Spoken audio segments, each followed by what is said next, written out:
اب فارس کی شہنشاہی کو اس قوم کے ہاتھوں چوٹ پڑی تھی جسے اردشیر قوم سمجھتا ہی نہیں تھا۔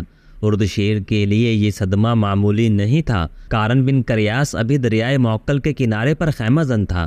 اس نے وہاں اتنے دن اس لیے قیام کیا تھا کہ ہرمز کی فوج کے بھاگے ہوئے کماندار اور سپاہی ابھی تک چلے آ رہے تھے۔ قارن نے انہیں اپنے لشکر میں شامل کرنا تھا۔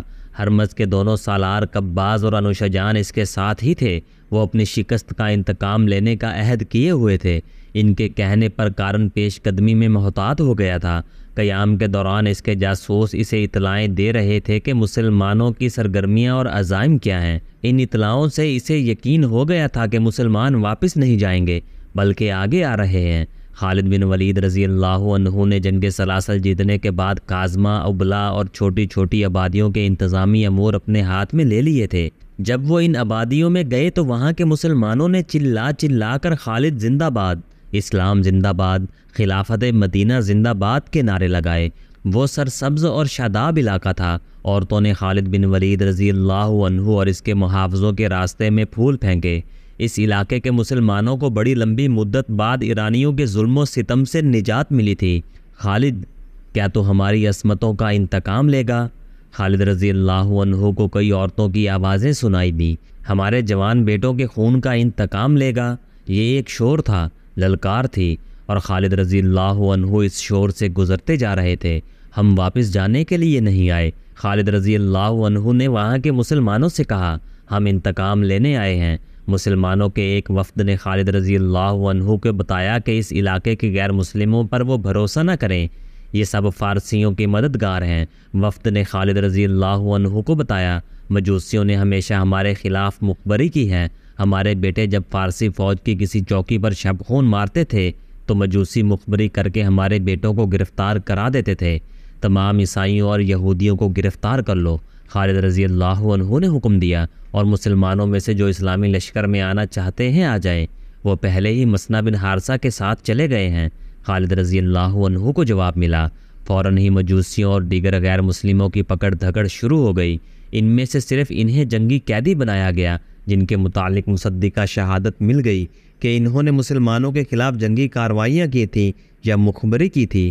نظم و نسق کے لیے اپنے کچھ آدمی کاظمہ میں چھوڑ کر خالد رضی اللہ عنہ آگے بڑھ گئے۔ اب ان کی پیش قدمی کی رفتار تیز نہیں تھی، کیونکہ کسی بھی مقام پر ایرانیوں سے لڑائی کا امکان تھا۔ خالد رضی اللہ عنہ نے اپنے جاسوس جو اس علاقے کے مسلمان تھے آگے اور دائیں بائیں بھیج دیے تھے۔ مسنا بن حارثہ آگے ہی آگے بڑھتا جا رہا تھا۔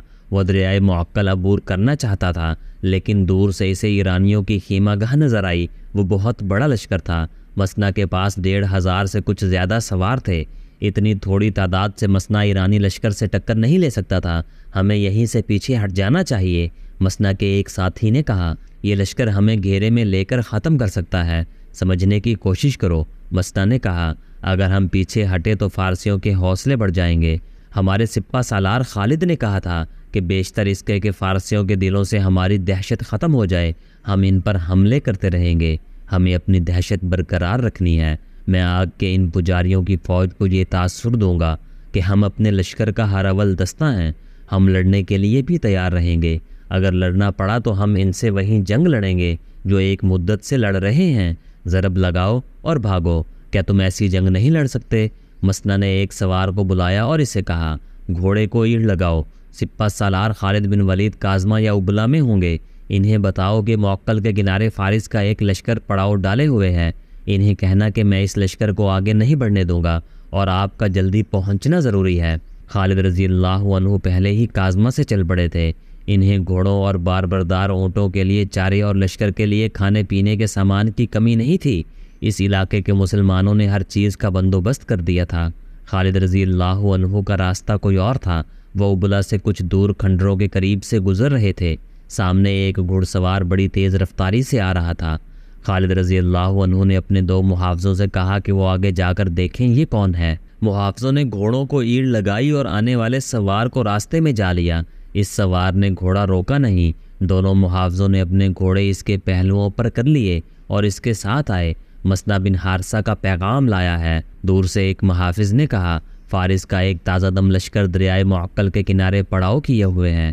مسنا کے قاصد نے خالد رضی اللہ عنہ کے قریب آ کر رکتے ہوئے کہا، تعداد کا اندازہ نہیں۔ آپ کے اور مسنا کے لشکر کی تعداد سے اس لشکر کی تعداد 7-8 گنا ہے۔ فارس کے بھاگے ہوئے سپاہی بھی اس لشکر میں شامل ہو گئے ہیں۔ مسنا کہاں ہے؟ خالد رضی اللہ عنہ نے پوچھا۔ فارسیوں کے سامنے۔ قاصد نے کہا، مسنا نے حکم دیا ہے کہ کوئی عسکری پیچھے نہیں ہٹے گا اور ہم فارسیوں کو یہ تاثر دیں گے کہ ہم اپنے لشکر کا ہر اول ہیں۔ مسنا نے پیغام دیا ہے کہ جلدی پہنچیں۔ خالد رضی اللہ عنہ نے اپنی فوج کی رفتار تیز کر دی اور رخ ادھر کر لیا جدھر مسنا بن حارثہ تھے۔ خالد رضی اللہ عنہ کی فوج مسنا کے سواروں سے جا ملی۔ خالد رضی اللہ عنہ نے سب سے پہلے دشمن کا جائزہ لیا۔ وہ مسنا کے ساتھ ایک اونچی جگہ پر کھڑے تھے۔ دشمن جنگ کی تیاری مکمل کر چکا تھا۔ فارسی ہمیں آمنے سامنے کی لڑائی لڑانا چاہتے ہیں۔ خالد رضی اللہ عنہ نے مسنا سے کہا، دیکھ رہے ہو ابن حارثہ، انہوں نے دریا کو اپنے پیچھے رکھا ہے۔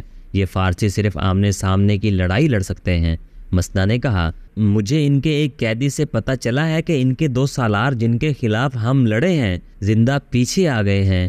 ایک کا نام کباز ہے اور دوسرے کا نام انوشجان۔ انہوں نے اپنے سپہ سالار کو بتایا ہوگا کہ ہمارے لڑنے کے انداز کیسے ہیں، اس لیے انہوں نے اپنے عقب کو ہم سے اس طرح محفوظ کر لیا ہے کہ اپنے پیچھے دریا کو رکھا ہے۔ زیادہ نہ سوچ ولید کے بیٹے، میں ان کے خلاف زمین کے نیچے سے لڑتا رہا ہوں۔ اللہ تجھے اپنی رحمت میں رکھے ابن حارثہ۔ خالد رضی اللہ عنہ نے کہا، اللہ تمہارے ساتھ ہے۔ میں نے یہ بھی دیکھ لیا ہے کہ ہم دریا پار نہیں کر سکتے۔ اللہ کا نام لے ابن ولید۔ مسنا نے کہا، مجھے امید ہے کہ ہم ان کی صفیں اس طرح درہم برہم کر دیں گے کہ ہمیں ان کے پہلوؤں سے آگے نکلنے اور پیچھے سے ان پر آنے کا موقع مل جائے گا۔ میرے سوار رک کر لڑنے والے نہیں، یہ گھوم پھر کر لڑنے والے ہیں۔ انہیں آگے دھکیلنے کی ضرورت نہیں۔ مشکل یہ پیش آئے گی کہ انہیں پیچھے کس طرح لایا جائے۔ فارسیوں کو دیکھ کر تو یہ شعلے بن جاتے ہیں۔ انہوں نے فارسیوں کے ہاتھوں بہت زخم کھائے ہیں ابن ولید۔ تم جانتے ہو انہوں نے کس قسم کی غلامی دیکھی ہے۔ فارس کے ان آتش پرستوں نے اس علاقے کے مسلمانوں کو انسانوں کی طرح زندہ رہنے کے حق سے محروم کر رکھا تھا۔ ہم زرتشت کی اس آگ کو سرد کر دیں گے ابن حارثہ جس کی یہ عبادت کرتے ہیں۔ خالد رضی اللہ عنہ نے کہا، یہ خود مانیں گے کہ عبادت کے لائق صرف ایک اللہ ہے جس کی راہ میں ہم اپنی جانیں قربان کرنے آئے ہیں۔ آؤ، میں زیادہ دیر انتظار کرنا نہیں چاہتا۔ یہ جس طرح رکے ہوئے ہیں اس سے پتہ چلتا ہے کہ یہ محتاط ہیں اور ان پر ہماری دھاک بیٹھی ہوئی ہے۔ تم اپنے سواروں کے ساتھ کلب میں رہو۔ مورخوں نے لکھا ہے کہ خالد رضی اللہ عنہ نے بہت سوچا کہ کسی طرح انہیں چالیں چلنے کا موقع مل جائے، لیکن ایرانیوں کا سالار قارن بن کریاس دانشمند آدمی تھا۔ اسے پتہ چل گیا تھا کہ خالد رضی اللہ عنہ کس طرح لڑتا ہے۔ قارن نے اپنے شکست خوردہ سالاروں کباز اور انوشجان کو پہلوؤں پر رکھا اور اپنے لشکر کو آگے لے آیا۔ اس لشکر کی اپنی ہی شان تھی۔ پتہ چلتا تھا کہ کسی شہنشاہ کی فوج ہے۔ ان کے قدموں کے نیچے زمین ہلتی تھی۔ ادھر یثرب کے سرفروش تھے۔ ظاہری طور پر ان کی کوئی شان نہیں تھی۔ ایرانیوں کے مقابلے میں مسلمانوں کے ہتھیار بھی کمتر لگتے تھے، لباس بھی یوں ہی سے تھے، اور ان کی تعداد ایرانیوں کے مقابلے میں بہت تھوڑی تھی۔ خالد رضی اللہ عنہ نے اپنی فوج کو آگے بڑھنے کا حکم دیا تو ہزاروں قدموں کی دھمک اور گھوڑوں کے ٹاپوں کے ساتھ کلمہ طیبہ کا ورد کوئی اور ہی تاثر پیدا کر رہا تھا۔